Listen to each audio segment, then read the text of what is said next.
Chef Terrell, one, it is an honor to officially meet you. I've been excited for the past month or so once I knew I was going to be participating in this interview to interview you. But I know the people on the interwebs, as I like to say, are dying to hear a little about who you are and how you got started.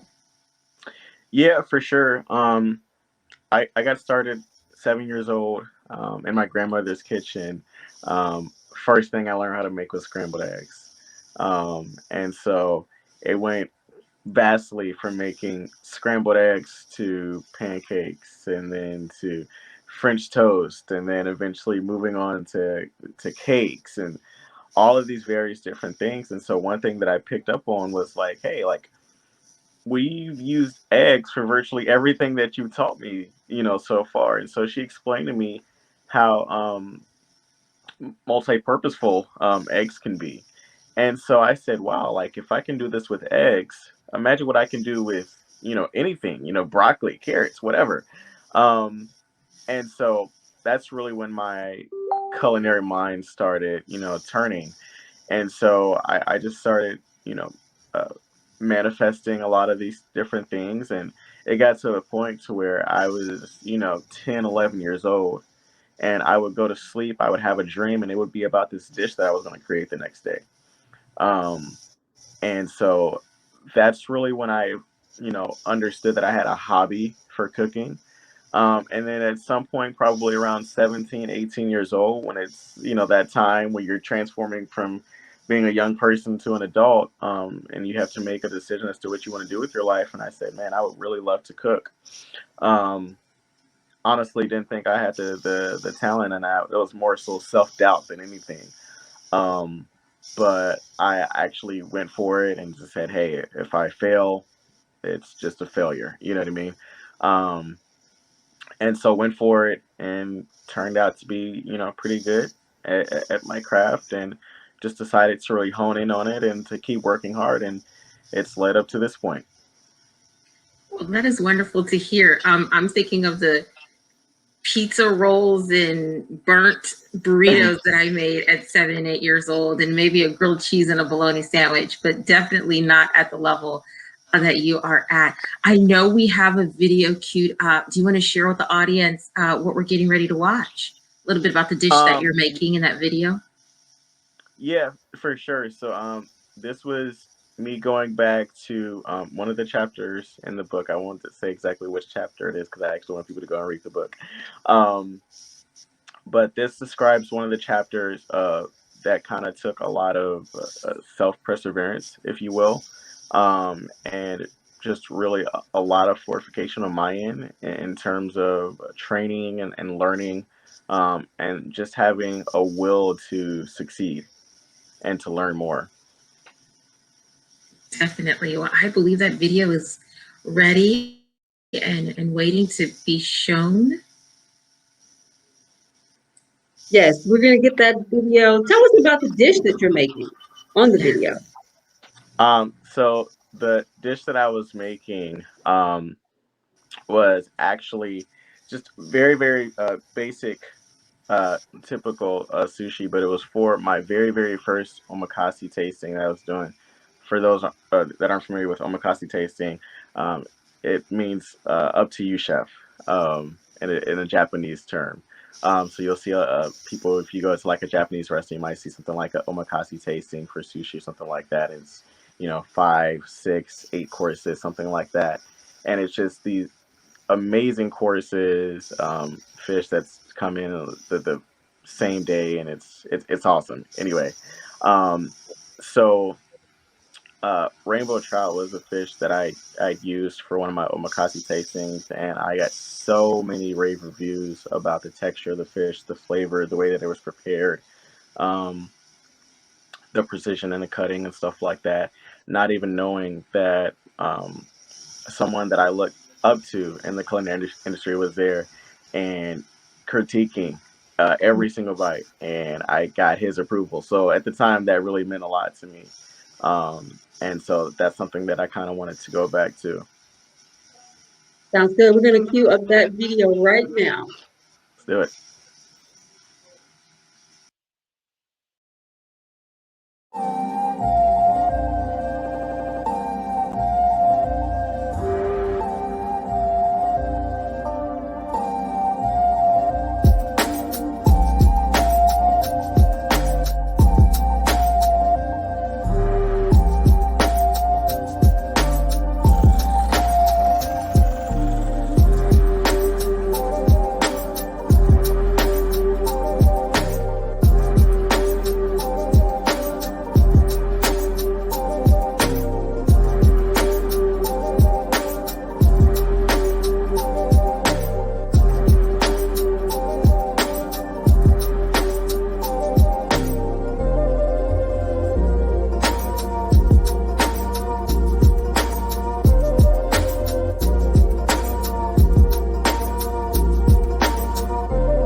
All right, welcome back. That was Chef Terrell, an amazing video. I'm not gonna lie, I watched it 3 or 4 times. The first 2 times was for the cooking techniques that I know for sure that I can't mirror, and the last 2 times was the music was a whole vibe. So I realized, it's a good vibe. I was listening to the music and really enjoying it. So thank you for sharing that with us. That we were able to share that in this internet space, a video of you.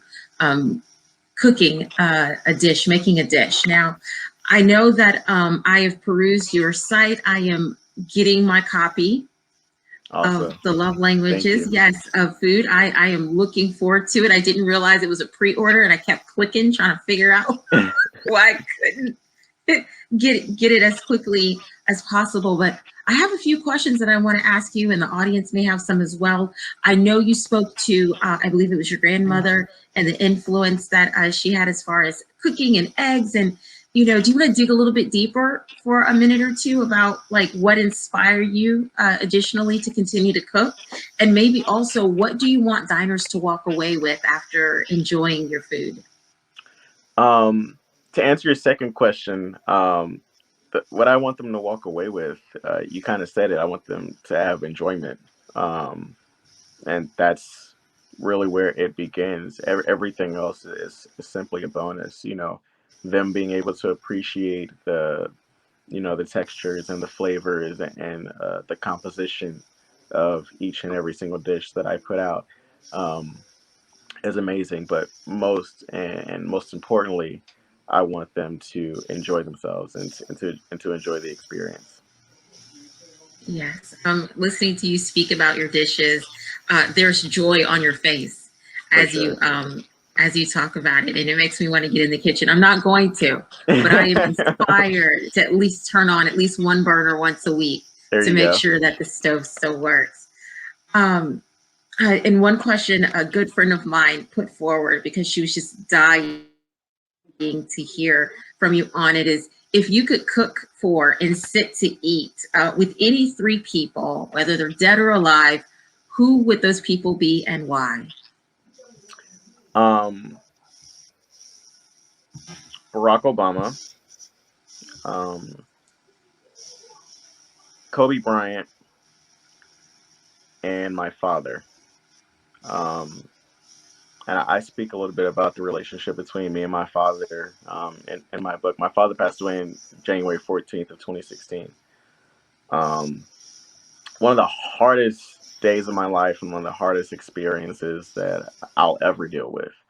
Um, and so for me, my father starting off was my biggest inspiration when it came really to anything. And he's the one who instilled a good work ethic in me and taught me how to be a proper gentleman. And just so many important life lessons that I learned. I was 19 when my father passed, so I was pretty much a young man at this point. And so I remember him telling me, I believe it was a week before he passed, and he passed unexpectedly, so it was weird for him to tell me this.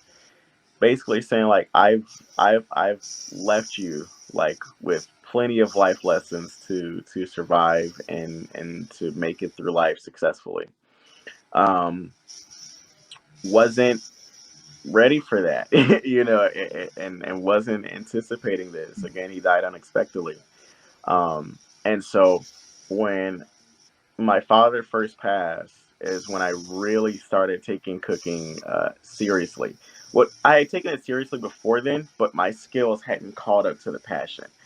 And so now being 24 years old and having been trained and well versed in multiple cuisines and having focused and honed in my craft, I would really, really love to let him see, what I can do. Because he would let me like he would. My dad was my test dummy. Like he would taste all of my horrible creations.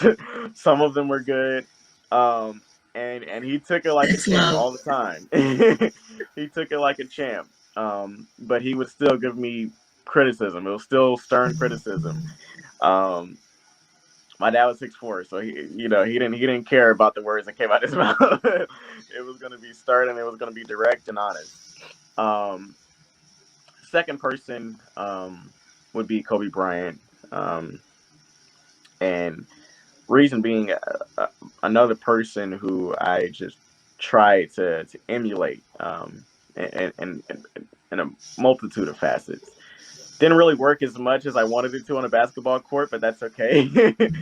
um, but it's really the work ethic that I admired. And it was the persistence and the dedication to winning. Um, he's a person who made me obsess over the word obsessive, and realize that being obsessive over your passion isn't a bad thing.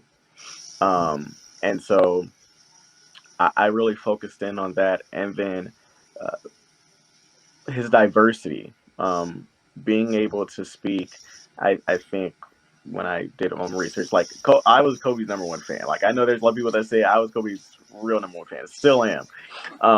But as far as I know, he spoke 6 or 7 languages, um, and we're talking about a black man that's from Italy.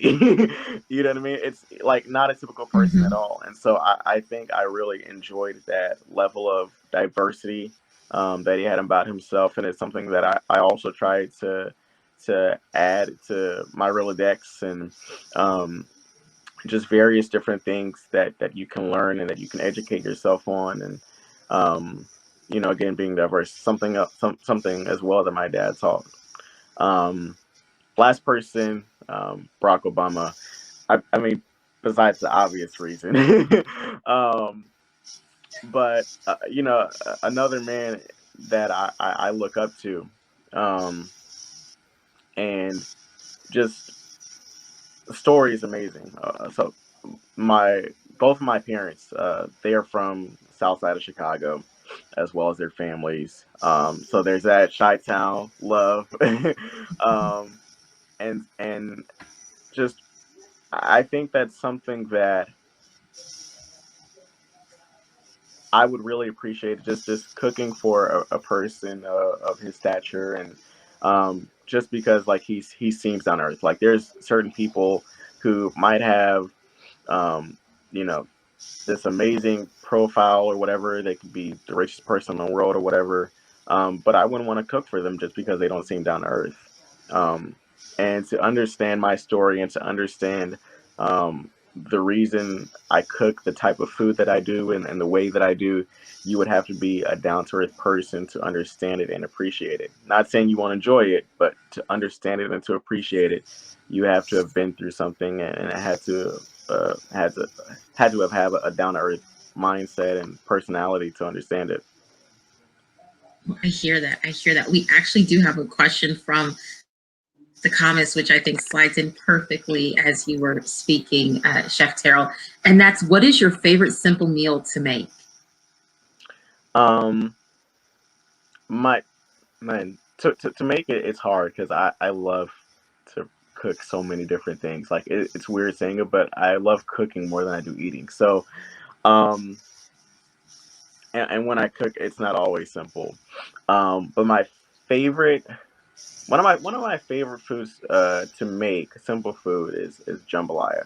Like I can get down on some jambalaya, gumbo, really anything soul food. And um, going over like a lot of the different menus that I've created, stuff like that. It's not always a whole bunch of soul food, but I enjoy and I love making soul food, and I can do it justice. Well, that warms my heart because I'm actually based in New Orleans, Louisiana. Oh, nice. So, we're sensitive about our food out here. Oh yeah, So, of the course. ability to pull it together, is important. So, thank you so much for sharing that. Mine personally is just grilled cheese. I'm not good at it. It's not that hard to make, but I'm still not good at it. I'm still working to get the perfect crisp on the bread. We're gonna work on it. So We're literally gonna I'm do looking there. to come again. Yeah, we're gonna get you there. We're gonna work on We're gonna it. get me there. I mean, I can, but why, right? And I like that last question, and it goes into another question that came up while you were speaking in my mind is, when you are a chef and this is what you do and you love, do your family members and your friends have favorite meals or particular things that they just love for you to make? And is it expected that you're going to be the one to cook because they know you can throw down? um, I found out recently that I can cook for my family. Like, especially in the Black culture, it takes a little minute for you to be able to get that trust. And I come from some really great cooks in the family, and that's the reason why I'm able to speak about family so distinctively when it comes to my food. Um, family dinners, a lot of times my uncles were the ones that were cooking. Like, it was the men that were in the kitchen. Um, but at the same time, my grandmother, like, she's still my chef to this day. Mm-hmm. My mom, no joke whatsoever. My mom can throw down. And my mom is probably my toughest critic. Probably still is to a great degree. Um, but my grandmother loves when I make lamb chops for her. Um, like, she just loves lamb chops, and she used to love lamb chops like, or any red meat. Like, it had to be like well done or whatever. And so I said, Grandma, just try. So I'm gonna make these a little medium rare to medium. I said, just try them and just tell me what you think. And so I fooled her. I said, it's for a tasting that I have to do, and it's for a specific client, and they want it this specific way. I lied. I just want her to try it and see what she thought. So um, because she's so supportive, she went ahead and she bit the bullet and she tried it. She loved it, and so ever since then, I get summons to make grandma lamb chops, and she likes them mediums, and she gets on me like if they're overcooked, she's not gonna eat them, and so I get coached about it. I'm like, I'm the one who put you onto this. um, I and then love it. I love it. my mom, so when I first started cooking, it was in high profile restaurants and hotels and resorts. And so, like, we were making food and plates that were, some of them were $100 a plate, depending on whichever outlet I was in that day. um and so my mom had this notion that I didn't know how to make soul food, and so she just said, "Oh, all you know how to do is make all that fancy food. You don't know how to make collard greens and cornbread and stuff like that." And cornbread is something my mom is picky about. Cornbread, collard greens, and macaroni and cheese. Are three things that she's picky about. As she should be. If you're making soul food, you got to be picky about those three things. And I remember, and it wasn't long ago. It might have been probably about a year ago. My mom asked me to make collard greens. These are all on three separate occasions. My mom asked me to make collard greens. Separate occasions, she calls me up, "Hey, Terrell, I need you to make some cornbread. Got to be Jiffy's, but I want you to make cornbread." And so I'm like, this this has never happened. Like, like, my mom is my toughest critic. Something's always missing, or something is wrong. You know what I mean? And then macaroni and cheese, which my mom, we have a big family, so my mom is known throughout the family for macaroni and cheese. Like, that's what, like, people call her up. You need to make some macaroni and cheese, you know. And she's very, very particular. Like, she has a thorough process about it. As a matter of fact, my mom's recipe for macaroni and cheese is in my book now. Um, and so sneak peek. So she called me up one day and she asked me. She said, "Hey, what did she say? She said, "Hey, do you mind making a couple of pans of macaroni and cheese?" And I kind of like just looked at the phone. I kind of like took it away from my ear, and just looked at it, put the phone down on my seat next to me because I was driving, and picked the phone back up. I said, "What did you say?" She said, "I need you to make some macaroni and cheese. Would you mind making it?" I said, like, "Does that mean that you like my macaroni and cheese, that you tasted it?" She's like, "Yeah, it was really good." And so my heart, like, melted. Like, I was done. Like, my life's work was completed. Like, my mom enjoyed my Right. macaroni and cheese. Um, Definitely. and a lot of this goes towards because I made it differently at the time, but I remember going to her one day, "Mom, I don't know what you're doing tomorrow. I need you to teach me how to make your version of macaroni and cheese."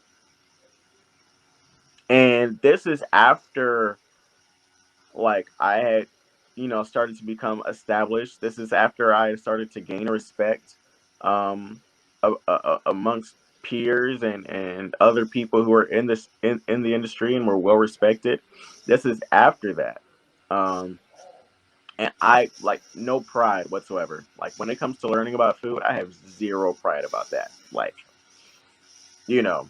And so went to her, Mom, I need you to show me how to make your macaroni and cheese. Like this has to be Yeah. done. And so she said, all right. And I knew it was going to be a mentally challenging thing because my mom is very, very um, persistent and consistent and insistent. um, and so I went into it understanding that I'm here to learn my mom's recipe and that she's going to teach me everything that she knows about it and that she's not going to hold anything back and that I need to take it all in. And so I did just that, and that's how I was able to get my mom's recipe. I am looking forward to it. Thank you for finally giving us a sneak peek of what's in the book. I am a mac and cheese fanatic, so you've already hit my soul twice Go. just in this short conversation. I know we're actually right at the dot of 7:30, and I think that may be our time wrapping up. However, I would love to for you to share with the group, how do we get your book? So my book is on my website. It's at www.chefterrellmanning.com. Chefterrellmanning.com. If you go under the tab that says the love languages of food, it'll take you right to the order form. Simply put in your information, your card number, and it'll be able to get you your copy of the love languages of food. I am excited to get my copy, Chef, and figure out how to turn on my stove and start. Mac and cheese just does it for me. It does it for me. So thank you so much just for the conversation. Again, the video, again, is seeing just your heart swell as you talked about your family members and what food means to you means a lot to me. So thank you for the opportunity to interview you.